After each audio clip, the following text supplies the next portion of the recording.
পিঠের বেশ অনেক রকম রেসিপি এর আগে আমি আপনাদের অলরেডি করে দেখিয়েছি, বাট আজকে যেটা করে দেখাবো সেটা হলো ভাজা পিঠে। রেসিপিটা আমি আপনাদের একদম সঠিক পদ্ধতি ও পরিমাপ সহ দেখাবো, যাতে এটা আপনাদের করতে কোনো রকম অসুবিধেই না হয়। তাহলে চলুন রেসিপিটা শুরু করা যাক।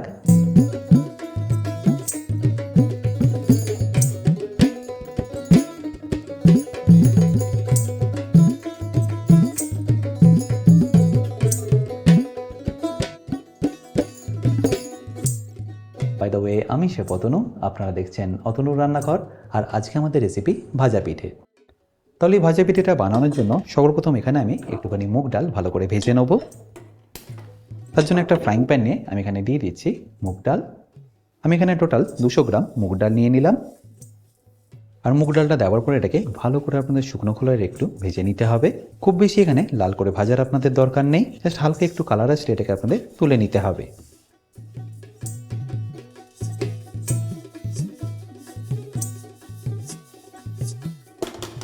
আশা করি নিশ্চয়ই দেখতে পাচ্ছেন এর মধ্যে কিন্তু বেশ অনেকটা এখন কালার চলে এসছে। তো এটাকে বন্ধ করে নিয়ে নেবো একটা বোলের মধ্যে।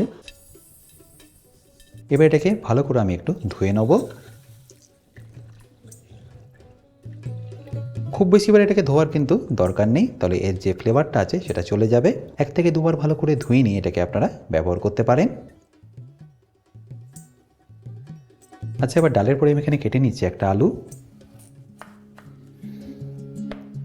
আলুটাকে আপনাদের এইভাবে একটু ছোট করেই কেটে নিতে হবে, যাতে এটা তাড়াতাড়ি সেদ্ধ হয়ে যায়। আমি এখানে একটা রেগুলার আলু আর তারই সাথে একটা রাঙালুও কেটে নেব।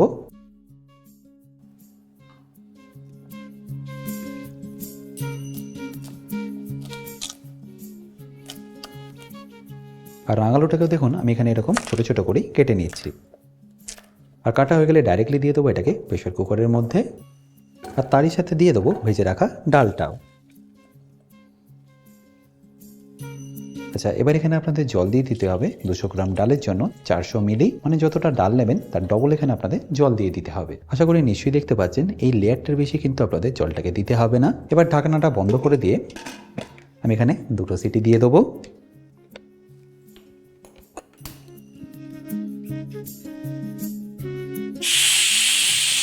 তাহলে 2টো সিটি দেওয়ার পরে এটা দেখুন এখন পারফেক্টলি রেডি। স্টিমটাও কিন্তু রিলিজ হয়ে গেছে। তো এই প্রেশার কুকারটাকে আমি এখানে আপনাদের খুলে দেখাচ্ছি। দেখুন এটা কতটা পারফেক্টলি সেদ্ধ হয়েছে। আর আপনারা যদি ভেবে থাকেন নিচে লেগে গেছে, তাহলে দেখুন এটা কিন্তু এখন নিচে একদমই লাগেনি। আচ্ছা, এবার এটাকে আপনাদের যেটা করতে হবে সেটা হলো একটা হুইক্স দিয়ে এটাকে ভালো করে একটু আপনাদের ঘেটে নিতে হবে। আশা করি নিশ্চয়ই দেখতে পাচ্ছেন আলু রাঙালু এখানে কিন্তু এখন পারফেক্টলি সেদ্ধ হয়ে গেছে।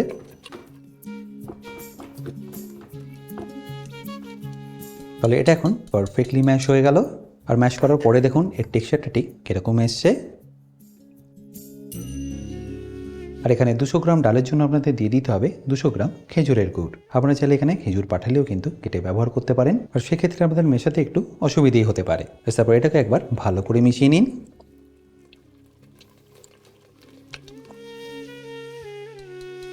আর মেশানো হয়ে গেলে এটা আপনাদের পারফেক্টলি রেডি হয়ে গেল।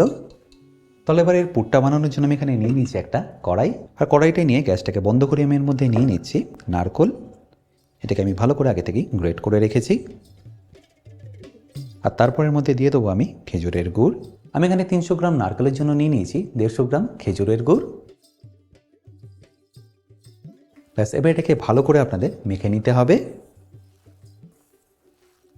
আমি এটাকে কড়াইতে এই কারণেই মেখে নিচ্ছি, তাহলে আপনাদের পাত্রটাকে আর চেঞ্জ করতে হবে না। আর ভালো করে মাখা হয়ে গেলেই আমি এখানে গ্যাসটাকে অন করে নেব। আচ্ছা, এবার এখানে আমি গ্যাসটাকে অন করে নিচ্ছি। এবার গ্যাসের ফ্লেমটাকে মিডিয়াম করে এটাকে ভালো করে মেশাতে থাকুন। মোটামুটি দেখবেন 8 থেকে 10 মিনিটের মধ্যে এটা একদম পারফেক্টলি রেডি হয়ে যাবে। এটা যত মেশাতে থাকবেন দেখবেন আস্তে আস্তে এর কালারটাও চেঞ্জ হতে থাকবে। আর নারকেলের মধ্যে যে ময়েশ্চারটা আছে সেটাও কিন্তু আস্তে আস্তে বেরিয়ে যাবে। এবার যখনই দেখবেন মোটামুটি 5 থেকে 6 মিনিট পরে ময়েশ্চারটা অনেকটা ইভাপোরেট হয়ে গেছে, তখন এখানে দিয়ে দিন সামান্য একটু এলাচ গুঁড়ো ফ্লেভারের জন্য। আমি এখানে হাফ চা চামচ এলাচ গুঁড়ো দিয়ে দিলাম। তারপর ভালো করে মিশিয়ে এটাকে ততক্ষণ কুক করবো যতক্ষণ এর মধ্যে পাকটা একদম ভালোভাবে চলে আসছে। দেখুন এখন মোটামুটি 10 মিনিট হয়ে গেছে। আর এর পুরটাও দেখুন এখন পারফেক্টলি হয়ে গেছে। এটা আপনারা বুঝবেন কিভাবে যে পারফেক্টলি হয়েছে, তার জন্য অল্প একটু এইভাবে হাতে তুলে নিন। তারপর যদি এরকম একটা শেপ দিতে পারেন তাহলে বুঝবেন এটা এখন পারফেক্টলি রেডি। দেখুন এবার এটাকে ঠান্ডা হওয়ার জন্য আমি সাইডে রেখে দিচ্ছি। এবার এই ভাজা পিঠাটা বানানোর জন্য আমি এখানে নিয়ে নিয়েছি 700 গ্রাম চালের গুঁড়ো, যার মধ্যে আমি দিয়ে দেবো 1 কাপ ময়দা, এরই সাথে দিয়ে দেবো হাফ চা চামচ নুন আর খুব সামান্য এলাচ গুঁড়ো। ব্যাস তারপরে সব কিছুকে একবার ভালো করে মিশিয়ে নিন। এরপর যখনই দেখবেন এই ড্রাই ইনগ্রিডিয়েন্টসগুলোকে খুব ভালো করে মেশানো হয়ে গেছে, তখন এখানে ডালের মিক্সচারটা দিয়ে ভালো করে মেখে নিন।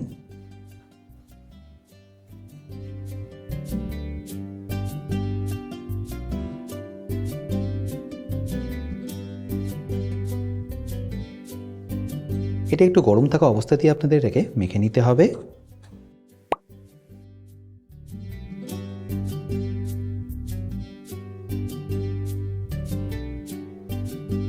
গরম থাকলেও চালের গুঁড়োর সাথে এটা মিশিয়ে নিলে দেখবেন খুব একটা বেশি হাতে গরম লাগবে না।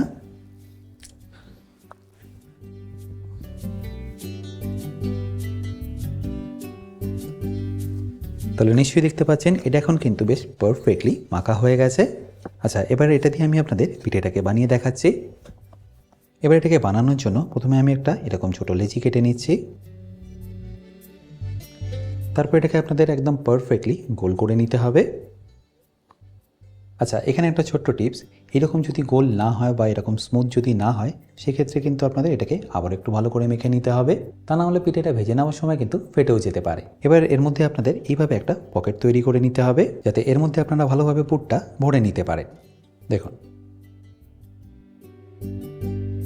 এবার এর মধ্যে আমি পুরটাকে ভরে নিচ্ছি। আর পুরটা ভরে নেওয়ার পরে এইভাবে হালকা একটু আপনাদের এটাকে প্রেস করে দিতে হবে। তারপর সাইডটাকে এইভাবে আপনারা প্রেস করে এটাকে জুড়ে দিন।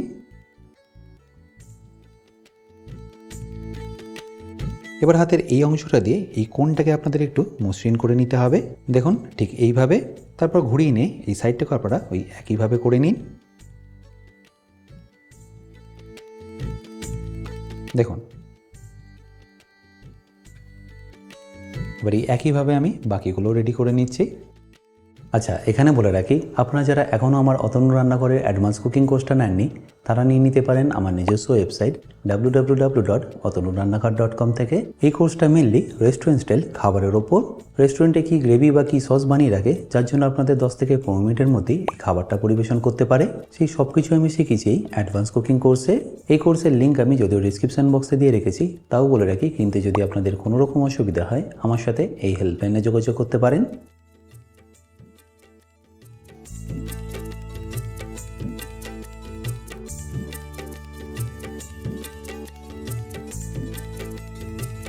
তাহলে আমার এখানে সবকটাই পিঠে কিন্তু ভালোভাবে বানানো হয়ে গেল। এবার একে একে আমি এগুলোকে আপনাদের ফ্রাই করে দেখাচ্ছি। এবার এটাকে ভেজে নেওয়ার জন্য তেল আমি আগে থেকে একটু গরম করে রেখেছি। এবার একদম লো টু মিডিয়াম ফ্লেমে এটাকে ভালো করে ভেজে নিন।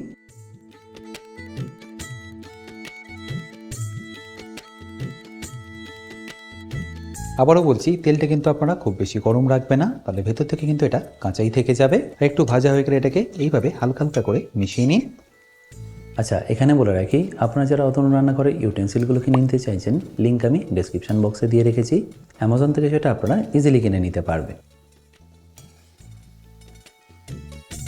এরপর যখনই দেখবেন এটা পারফেক্টলি এরকম কালার চলে এসেছে, তখন এটাকে তুলে নিন। এবার আমি আপনাদের সেকেন্ড ব্যাচটাও ভেজে দেখাচ্ছি।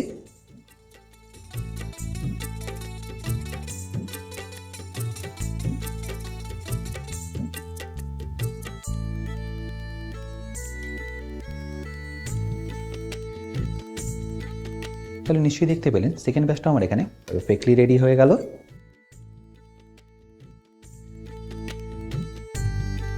আশা করি সম্পূর্ণ রেসিপিটা আপনাদের নিশ্চয়ই ভালো লেগেছে। আর যদি ভালো লেগে থাকে, অতি অবশ্যই কিন্তু আমাকে কমেন্টে জানাতে ভুলবেন না। বাই দ্য ওয়ে, আমি শেফ অতনু, আপনারা দেখছিলেন অতনুর রান্নাঘর।